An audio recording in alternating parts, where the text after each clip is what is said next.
बेसन के लड्डू खुशबू, जायके, लज्जत और सेहत से भरपूर, नरम और मुलायम, एकदम परफेक्ट। शादियों, खुशियों और त्योहारों की शान बढ़ाए।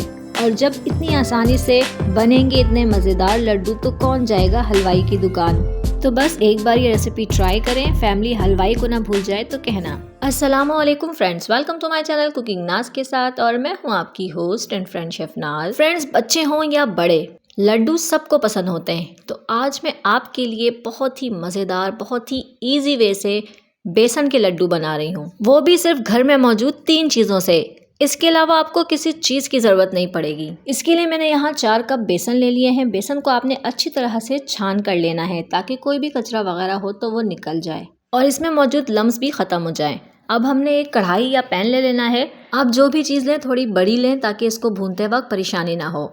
यहाँ हमने तकरीबन 3/4 कप घी शामिल करना है। सारा घी हमने एक साथ शामिल बिल्कुल नहीं करना है, वरना आपके जो लड्डू हैं वो बिल्कुल नहीं बन पाएंगे, सारे ख़राब हो जाएंगे। तो घी हमने ग्रेजुअली ऐड करना है। फर्स्ट मैंने यहाँ पर 3/4 कप ऐड किया है। हल्का सा घी को हमने मेल्ट किया है। घी आपने गरम बिल्कुल नहीं करना है, बस हल्का सा मेल्ट करना है।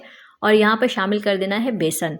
आप चाहें तो यहाँ देसी घी का भी यूज़ कर सकते हैं, बट मैंने यहाँ पर नॉर्मल घी शामिल किया है। फ्रेंड्स, एक बहुत ही इंपॉर्टेंट बात कि आपने फ्लेम का यहाँ खास ख्याल रखना है। फ्लेम को आपने लो रखना है, आपने लो फ्लेम पे इसे भूनना है। अगर आपने हाई फ्लेम पे या मीडियम फ्लेम पे इसे भुना तो ये फ़ौरन से भुन जाएगा, लेकिन इसका कच्चापन ख़त्म नहीं होगा। वो जो इसका सौंधापन चाहिए हमें, वो इसमें नहीं आ पाएगा। तो आपने लो फ्लेम पे इसे कम से कम 25 से 30 मिनट तक इसे भूनना है। इस पॉइंट पे मज़ीद मैंने यहाँ 1 टेबल स्पून घी शामिल किया है और मज़ीद हम इसे भूनते रहेंगे। आपने इसे तब तक भूनना है जब तक इसकी बहुत प्यारी सी खुशबू ना आना शुरू हो जाए। आप यकीन करें, इसे भूनते हुए आपको खुद फील होगा कि इसकी कितनी प्यारी खुशबू आ रही है और आपका पूरा घर इसकी खुशबू से महकने लगेगा। फिर आपको खुद ही पता चल जाएगा कि आपने इसकी भुनाई कर ली है। आपने भुनाई करते हुए इस बात का भी ख्याल रखना है कि इसका कलर आपने बिल्कुल चेंज नहीं कर देना है, इसे ब्राउन नहीं कर देना है। ये देखें, ये जो खूबसूरत सा कलर है ये इसका बरकरार रहना चाहिए, ये येलो कलर। हमने इसको इस तरह भूनना है कि हमें इसमें फूड कलर की बिल्कुल भी ज़रूरत ना पड़े। अगर आप इसे ओवर कुक कर देंगे, ज़्यादा भून देंगे, इसको ब्राउन कर देंगे, तो फिर आपको इसमें फूड कलर डालने की ज़रूरत पड़ेगी। तो आपने इस बात का ख़ास ख्याल रखना है। अभी भी इसका टेक्सचर जो है वो सॉफ्ट नहीं हुआ है, तो मज़ीद यहाँ पर मैं 1 टेबल स्पून घी शामिल कर रही हूँ। जब तक इसका जो टेक्सचर है ये सॉफ्ट ना हो जाए, हमने इसमें घी शामिल करना है। बाकी जो घी हमने इसमें शामिल किया है, भूनते भूनते वो खुद ही रिलीज़ कर देगा और ये सॉफ्ट हो जाएगा इसका टेक्सचर। आपने इसमें घी एहतियात से शामिल करना है। ये बहुत ज़्यादा रनी भी नहीं होना चाहिए और भुरभुरा भी नहीं। आप इसका टेक्सचर देखें कितना परफेक्ट है। अगर आप इसमें शुरू में ही घी ज़्यादा शामिल कर देंगे तो ये बिल्कुल रनी हो जाएगा और फिर लड्डू नहीं बन पाएगा। तो देखिए कितना खूबसूरत इसका टेक्सचर आया। इसी तरह ये सॉफ्ट होना चाहिए। हमने इसे भून लिया है, ये कंप्लीट हो गया। अब हम इसे किसी बर्तन में निकाल कर हल्का ठंडा कर लेंगे।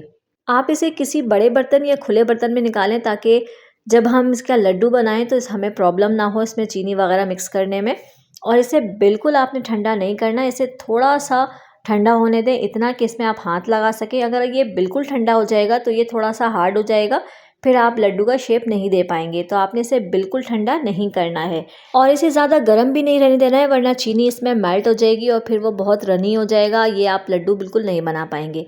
बस आपने ये देखना है कि ये बहुत ज़्यादा हार्ड भी ना हो और गर्म भी ना हो। अब हमने इसमें शामिल करना है 1/4 टीस्पून इलायची पाउडर। इससे बहुत अच्छा फ्लेवर और बहुत अच्छी खुशबू आती है।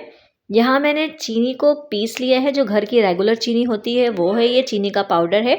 आप चाहें तो यहाँ चीनी का भूरा भी ले सकते हैं, बट मैंने यहाँ पर घर की रेगुलर चीनी को बारीक पीस कर यहाँ पे पाउडर बना के शामिल किया है। फ़िलहाल मैंने यहाँ पर 1 कप शामिल किया है। आप अपने टेस्ट के मुताबिक जितना आप मीठा पसंद करते हैं उतना यहाँ पे आप शामिल कर सकते हैं। बेसन देखिए फ्रेंड्स, आपको फील हो रहा होगा कि ये बहुत ज़्यादा सॉफ्ट है। इसका लड्डू कैसे बनाएंगे, देखिए चीनी शामिल करने के बाद इसका टेक्सचर किस तरह से हार्ड होता जा रहा है। ये बिल्कुल परफेक्ट होता जा रहा है लड्डू बनाने के लिए। तो आपने टेंशन बिल्कुल नहीं लेना है। जिस तरह से मैंने सॉफ्ट आपको बेसन दिखाया है, आपने उसी तरह से उतारना है। उसके बाद चीनी शामिल करने के बाद देखें इसका टेक्सचर कैसा परफेक्ट हो गया है। लेकिन अगर फिर भी आपसे बेसन जो है वो बहुत सॉफ्ट हो जाए, रनी हो जाए, तो आपको परेशान होने की ज़रूरत नहीं है। थोड़ी देर के लिए आप इसे फ्रीज़र में रख दें तो ये नॉर्मल हो जाएगा। आप इजीली इससे फिर लड्डू बना सकते हैं। या अगर आपको फील हो कि ये ज़्यादा हार्ड हो गया है तो आप थोड़ा सा घी अलग से उसे मेल्ट करके, गरम करके, ठंडा करके फिर इसमें शामिल कर सकते हैं। तो ये बिल्कुल परफेक्ट हो जाएगा। देखें इसका टेक्सचर कितना ज़बरदस्त है, कितना ज़बरदस्त लड्डू बन के तैयार हुआ है। साइज़ आप अपनी पसंद के मुताबिक यहाँ बना सकते हैं, छोटा या बड़ा जैसा भी चाहें। मैंने 4 कप बेसन से इस साइज़ में 17 यानी 17 लड्डू बनाकर तैयार कर लिए हैं। आप अपनी पसंद के मुताबिक छोटे या बड़े लड्डू जैसे चाहें बना सकते हैं, आपकी चॉइस है। तो फ्रेंड्स, अगर आपको मेरी वीडियो पसंद आए तो इसे ज़रूर लाइक कर दिया करें। मेरी वीडियो को अपने फ्रेंड्स एंड फैमिली में शेयर भी कर दिया करें ताकि वो भी इससे फ़ायदा उठा सकें। और मेरे वो व्यूवर्स जो मेरे चैनल पर नए हैं, उन्होंने मुझे अभी तक सब्सक्राइब नहीं किया है तो मुझे जल्दी से सब्सक्राइब कर दें और साथ ही बेल आइकन को भी प्रेस कर दें ताकि मेरी हर नई आने वाली वीडियो की नोटिफिकेशन सबसे पहले आप तक पहुँचे, वो भी बिल्कुल फ्री में।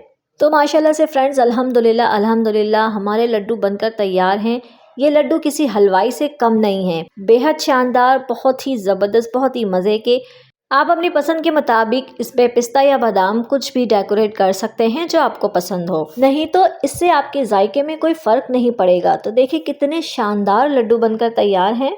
हमने अभी बनाए हैं तो इसलिए थोड़े सॉफ्ट हैं, आप थोड़ी देर रखेंगे तो ये अच्छी तरह से सेट हो जाएंगे। यकीन करें, बच्चे तो बच्चे, बड़े भी इसके दीवाने हो जाएंगे और आपसे बार बार इसी लड्डू की फरमाइश करेंगे। तो इसे ज़रूर ज़रूर ज़रूर ट्राई करें, एंजॉय करें और मुझे अपनी दुआओं में याद रखें।